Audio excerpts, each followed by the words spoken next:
Hello everyone, and welcome back to our channel. Today we're diving into a scandal that sounds too absurd to be true, a school principal accused of spending over $1 million in school funds on alcohol, fine dining, and personal luxuries. Yes, while learners were supposed to be getting 2 meals a day, the only one feasting was apparently the man running the school.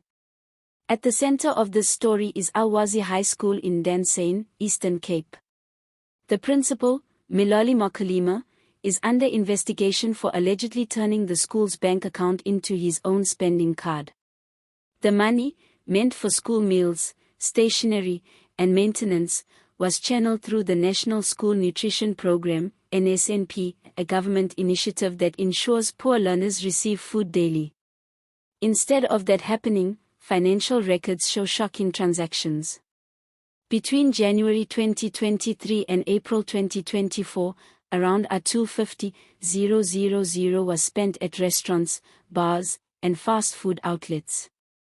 R450,000 was withdrawn in cash, and more than R200,000 was spent on till cashbacks.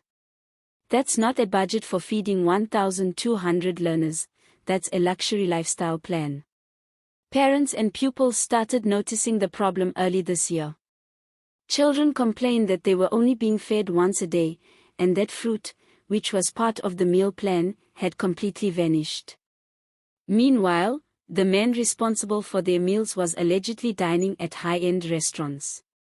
The Eastern Cape Department of Education has suspended the principal and launched an investigation. Officials confirmed the spending broke multiple financial rules, including the unlawful use of a school bank card.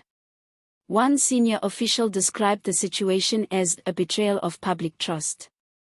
But this story goes beyond one principal's alleged greed. It exposes a recurring problem in South Africa's education system, mismanagement in no-fee schools, where government funds often disappear without trace. These schools depend entirely on state allocations, and when that money is misused, it's the poorest learners who suffer. To understand how serious this is, remember that the National School Nutrition Program was created to fight child hunger. In many rural and township schools, that plate of food is the only meal a child eats all day. When corruption sneaks in, it's not just money being stolen, it's a child's chance to learn on a full stomach. And here's the bitter irony, Ulwazi means knowledge in isiXhosa. Yet the only lesson being learned at Ulwazi High right now is about greed, not growth. According to insiders, this isn't an isolated case. In recent years, audits have uncovered similar scandals in the Eastern Cape.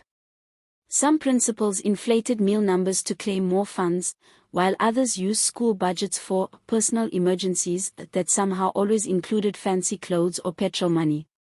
It's almost as if certain officials see public money as a buffet table, and they never get full. This latest scandal has sparked outrage in Mdantsane. Parents have staged meetings demanding permanent removal of the principal and criminal charges.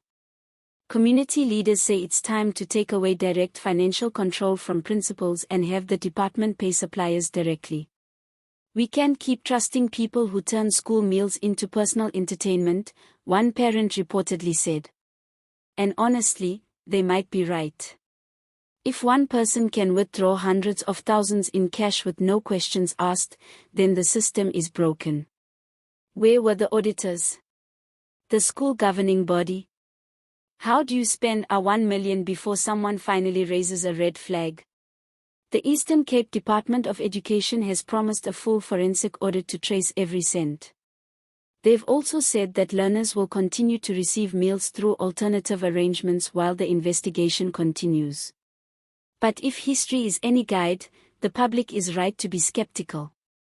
Too often, these stories make headlines for a few weeks, and then fade away, with no one held accountable. Let's take a moment to think about the human side of this. Picture 1,200 learners, some walking to school hungry, hoping for that one plate of pap and beans, while their principal allegedly spent that money on ribs, steak, and fancy wine. It's not just financial theft, it's emotional cruelty. South Africa's fight against corruption isn't only about high-profile cases in parliament or municipalities. It's about the everyday theft that happens in schools, clinics, and community projects. Because that's where corruption hits hardest, in the lives of ordinary people. And what makes it worse is the culture of impunity.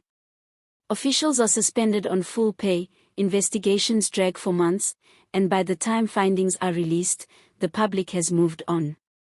Then another scandal appears, and the cycle begins again. This story should remind us that accountability must start at every level, not just in government, but within our communities. Parents, teachers, and local leaders must demand transparency in school finances. Because when public servants know that nobody's watching, they start behaving like nobody's suffering. So, where do we go from here? Should principals still be allowed to control school funds directly? Or should the Department of Education step in and manage every cent to avoid future scandals? It's a difficult balance. On one hand, schools need autonomy to run efficiently. On the other, the abuse of power has become so common that even good principals are being viewed with suspicion. What's clear is that something must change. Because when funds meant for hungry learners are spent on alcohol and fine dining, it's not just a scandal, it's a national shame. This is more than just an Eastern Cape story. It's a South African story. One that shows how corruption at any level, big or small, robs the future of a generation that deserves better. So, what do you think? Should principals be stripped of control over school funds? And do you believe justice will actually be served in this case, or will it quietly disappear like so many others? Drop your thoughts in the comments below, we'd love to hear what you think. If you found this story insightful, don't forget to like, subscribe, and turn on notifications so you never miss our deep dives into stories that matter. Thank you for watching, stay informed, stay sharp, and as always, see you next time.